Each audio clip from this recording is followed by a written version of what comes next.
Alright guys, welcome to another video. We're going to be working on my GTI again. We're going to be installing a stage 3 Black Forest Industries clutch. And I actually did this job a week ago on my friend's car. So I pretty much know all the ins and outs of how to install it fairly simply. I got the whole day, beautiful day, so we're going to do it on the driveway. So let's get started. Alright, so the first thing that we're going to have to do is take off the intake, battery, the battery tray, and everything that's just pretty much in the way right now. So we're disassembling everything. The battery, there's just one bolt that held that together. I believe this was a 13 or 14 millimeter. And now I'm unscrewing these two bolts that hold down the battery tray. So as soon as we're gonna unbolt that, we're gonna start working on the shift assembly. Alright, so we got the battery tray out. There was actually 3 bolts, one more that was bolted up right here. And now we're just gonna start working on the shift assembly. Very easy, one clip here, one bolt here, unspring this, unbolt this. Very simple setup. This pops out. We're gonna have to undo this bolt and let this go. Alright, so we got the shifter assembly out. Very simple to do. And now we are gonna actually unbolt these screws that hold in the shift bracket into the transmission. So we'll loosen that up and then we'll start taking the starter out so we get everything out of the way on the top and the ground. Alright, so I got the shifter part assembly unbolted. All of those bolts were 13 millimeters.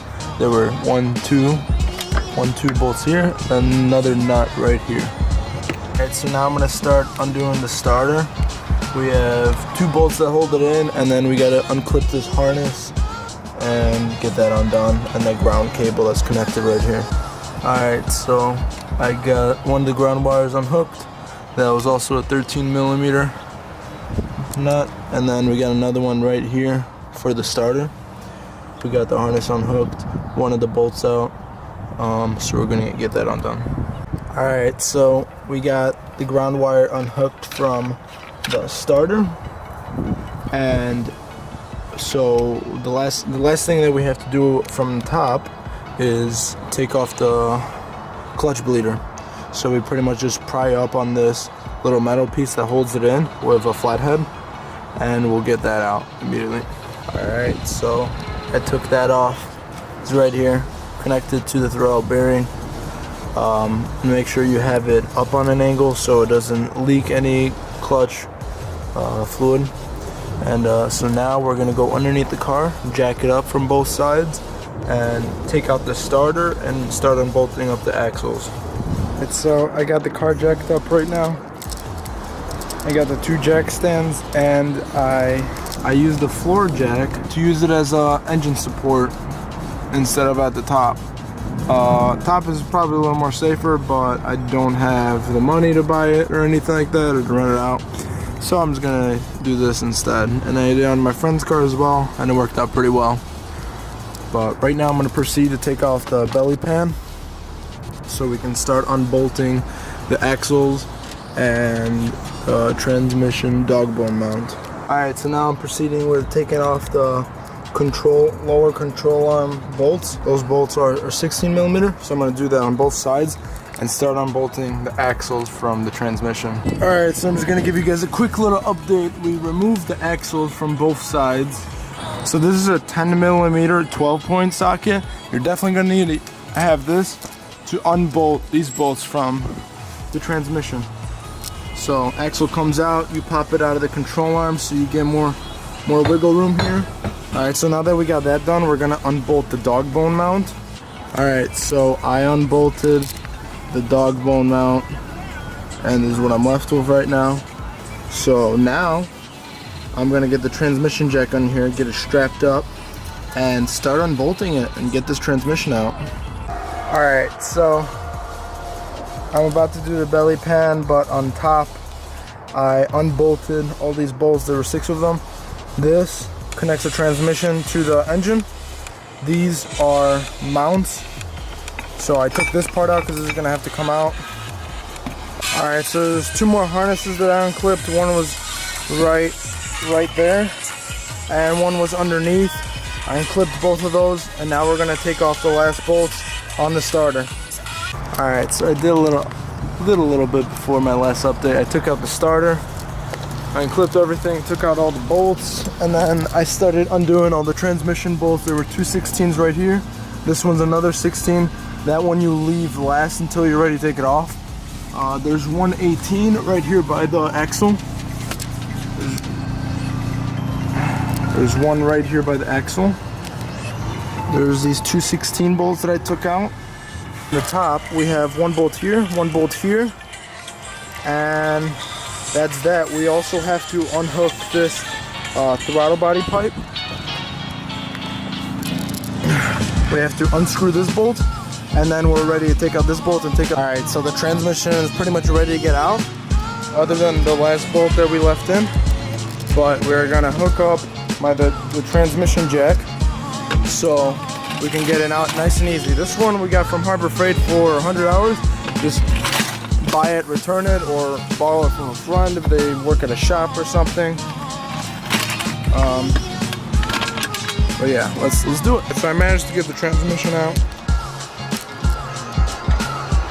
Now there we go, that done. We're gonna change out that clutch.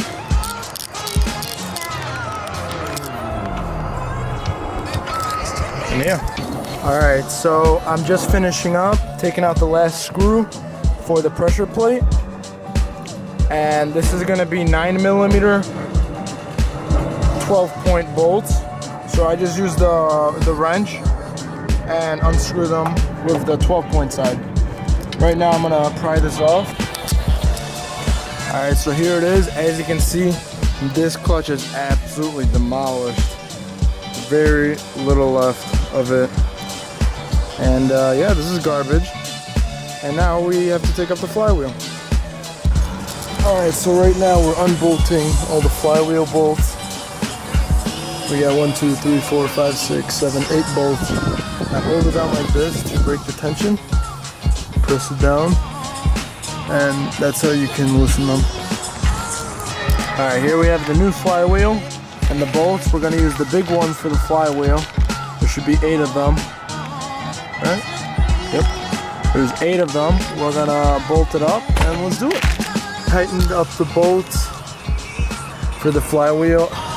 So I put the clutch plate on, then alignment tool, and now we're gonna put on the pressure plate and bolt it off. All right, so I got all the bolts tightened up for the flywheel, and when you have it all tightened up, you take off the alignment tool and you're ready to put the transmission back on. Replace the throwout bearing, and that's very simple. It's held in by three screws right in the back there. Unbolt those, replace it, and you're good. So Nikki's gonna do the honors and start the car. You got this? They're not in there? You sure? Are you sure? Hold on. Hey, we got Matt here, moral support. Hopefully this thing starts up and doesn't blow up.